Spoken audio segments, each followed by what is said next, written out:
Now, the International Monetary Fund has revealed that it is confident of having its board meeting in June to approve and disburse some $360 million to Ghana.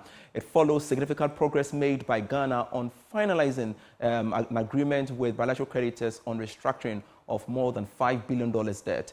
Catherine Patilolo is Deputy Director of African Department of the International Monetary Fund and has been speaking on PM Express Business Edition, which airs this Thursday at 9 p.m.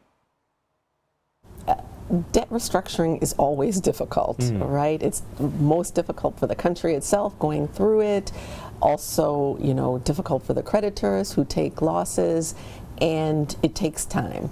So the common framework has been then a new process to bring official creditors together to agree on a debt restructuring for an individual country. Has it gone as smoothly as we would have liked, as fast as we would have liked? Definitely no.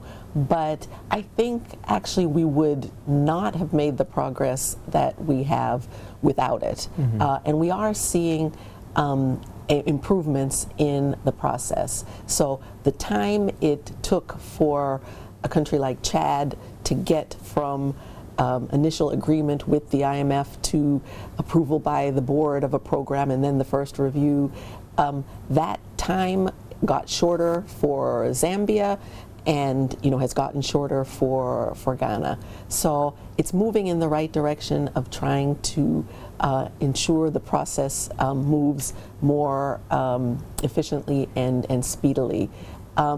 There's also a new Global Debt Sovereign Roundtable that the IMF and the World Bank and India's part of their G20 process introduced. And we think that can help also because it's a place where the representatives of the debtor countries, creditors, both the official, the bondholders, the IMF, World Bank, other people can come around and talk more about some of the general issues in a debt restructuring that influence the process. What does comparability of treatment mean? How should information be shared on debt sustainability between the parties? So if you have this kind of improvement in understanding on some of the key parameters, then this can help with future debt restructurings. And you think that this whole engagement would help fast track the situation, because you're launching this thing in Ghana, and there are several criticisms that has come from even other African countries as well, that we saw that this was the way to go, but it hasn't moved as fast as we all wanted.